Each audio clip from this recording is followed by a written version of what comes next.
this parable is a parable that many of us have probably heard before because it's something we preach on a reasonably regular basis. And I'll say that the average Lutheran sermon on this is good, and good enough to not fall to my lies my pastor told me sermon series, but it's lacking. And the reason it's lacking is that it's always good to ask the question, what did Jesus mean for them at that time, or for those folks then? But it's far more important that we ask the question, what does Jesus mean for us now, right? And so almost all the sermons I've ever heard on this deals with the first part of the question, but not the second part. See, the first part's easy. It's an allegory for the old prophets and Jesus, right? The old prophets came, they spoke the word of God, told people, hey, feed the poor, do justice, do these things. And generally, if you read your Old Testament, the prophets' job prospects or life expectancy was pretty darn bad. Because they generally came and people were like, well, I don't want to hear that, let's kill them. And of course, then the son comes and the son is killed. He's predicting his own death, as we will hear about on Good Friday. But see, all these predictions that he's making then to those people are things that have already happened that we look back at and hopefully already know, right? So where does that leave us? Unfortunately, most sermons end right there. Like, have a great day, this is what it meant for them. See you next week. Which leaves us nothing to do when we walk out of here. But I do think that there is a message for us now. It just isn't the allegory. Think about the story for a moment. Think about this parable.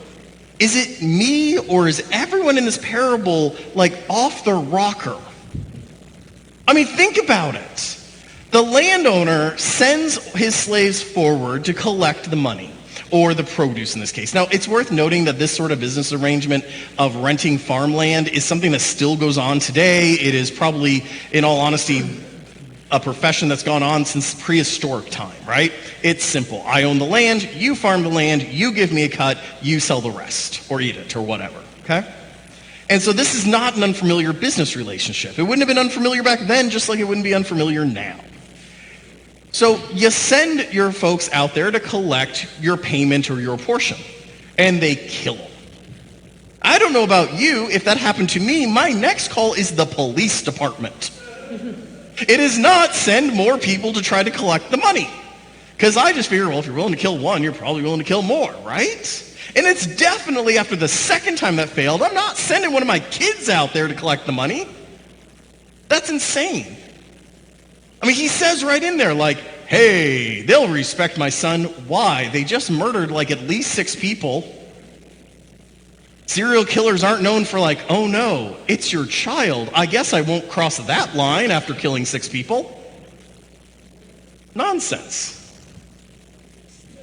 It's worth noting the tenants are using equally like insane magical thinking. Right? Because they've killed the first group of folks. They've killed the second group of folks. They see the son walking towards them. And what do they say to themselves? They say, let's kill the son, we'll steal his inheritance. In what world does the world work that way? That's not at all what would happen. You kill the son, the army, in the case of ancient Rome, will simply kill you all. In modern day, you'll get arrested. Hopefully you would have gotten arrested long before you killed 7 people. It's complete magical thinking for both the tenant and the landowner. Nothing about any of their assumptions make any common sense at all. And yet, this magical thinking is something I'm all for too familiar with. And I think that is what this is getting at for us now, is the danger of magical thinking. Because sometimes magical thinking leads you to be the landowner, aka the victim. Other times magical thinking leads you to be the tenant, aka the abuser. Let's talk about the first scenario. I used to work in anti-money laundering. That's when I caught people who tried to launder money. It's worth noting in any bank, the anti-money laundering group is sort of the flip side to the fraud division, because the fraud division is trying to bust the fraud that's going on. The anti-money launderers are really where you catch them, because they got to do something with all that money. Inevitably, they try to do something illegal, and that's the easiest way to catch them, and then you bust them later for the fraud. Okay? But the fraud division guys, they were the cool ones. We were the ones who like sat down and read math all day. They were the really cool ones, and they always had these great stories. But always floored me about the stories the fraud guys would tell us was that the setup by the con artist or the grifter was sometimes so bonkers. They'd be like, how does anyone fall for that? Probably the greatest one I ever heard of, and you guys can Google it. Okay, feel free to get on your phones and Google this one. It was called the stock picking robot.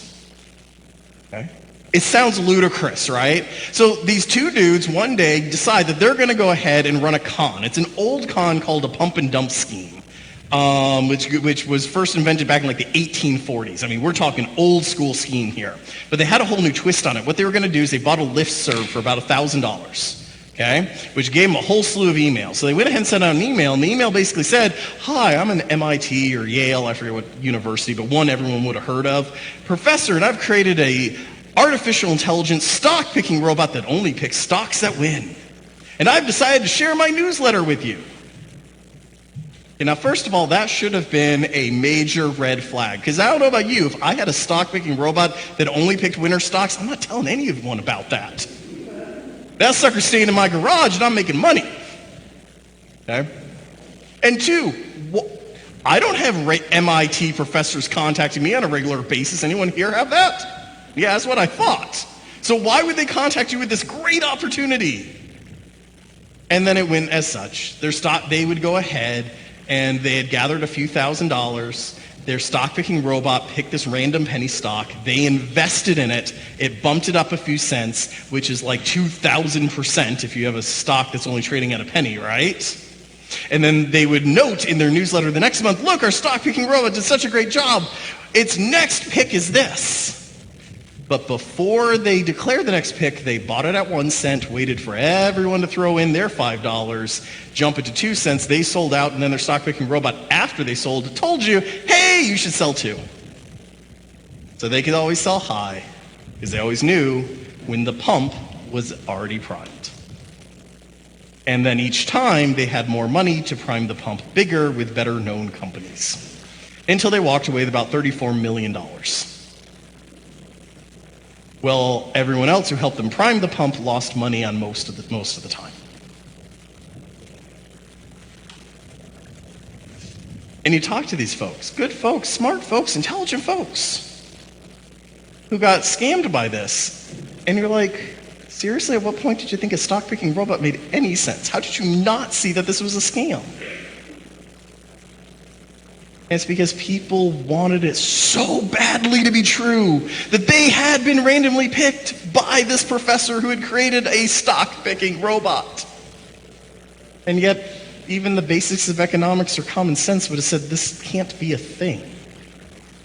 It's also why, if you get contacted by a prince of Nigeria, it's not a thing. A, Nigeria is a democracy, so it doesn't have princes, because there's never been a royal family of Nigeria. B, if there was a royal family, I don't know about you, I don't exactly get contacted by the royals out in England all the time. Why would the Nigerian royals be wanting to talk to me? I don't know anyone in Nigeria, do you? Okay, I mean, you just sort of go through the practicality of this, and yet we know millions of people fell for that scam. And there are so many more. And it's because they really wanted to believe that they would get that money from that Nigerian prince that never came through.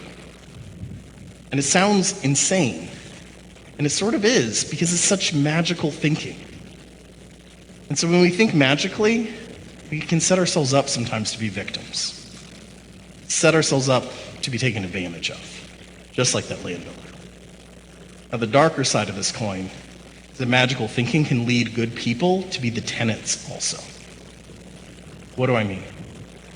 We learned between the Catholic pedophilia scandal and the Me Too movement that there were these scenarios where you'd have this monster doing what monsters do.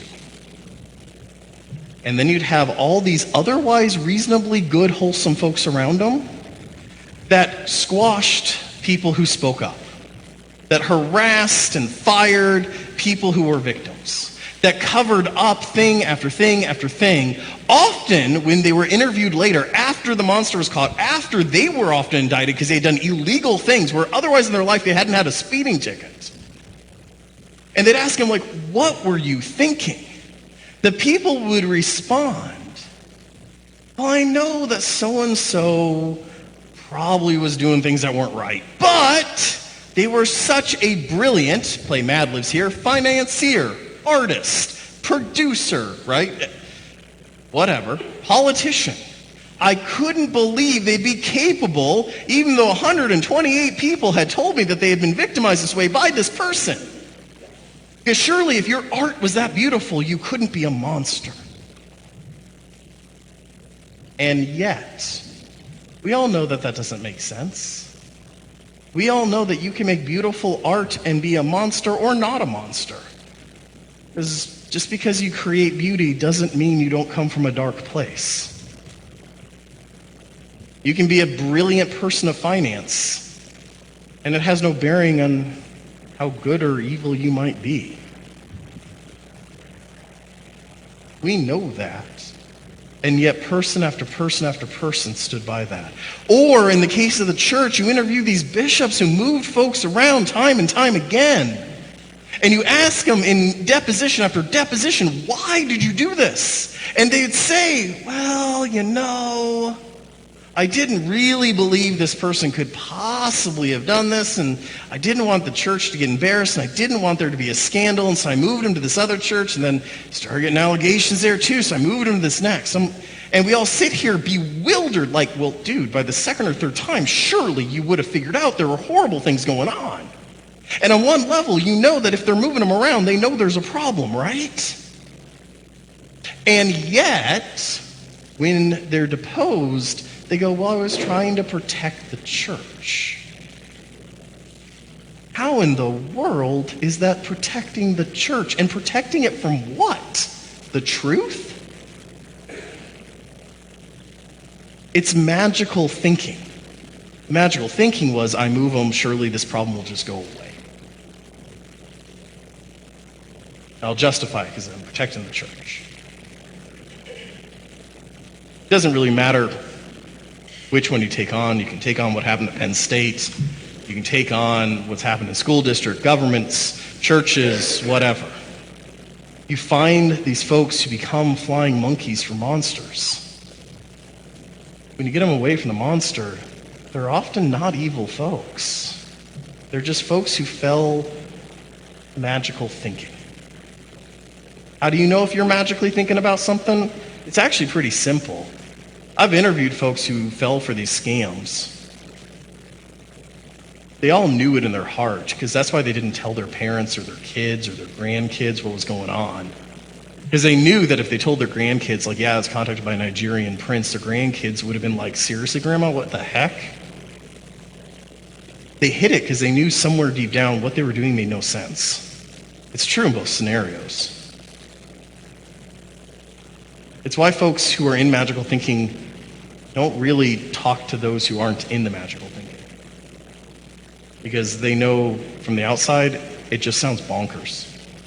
And it does because it is. As you go out today, heed Christ's warning about magical thinking. Take some time in your prayer life and ask yourself, have you started thinking about anything in a magical way? In a way that you deep down know doesn't really make sense? And if you do, turn away from that. Because if you don't, it doesn't matter whether or not you're headed down the road to become victim or abuser. God does not want you to go down either road. Amen.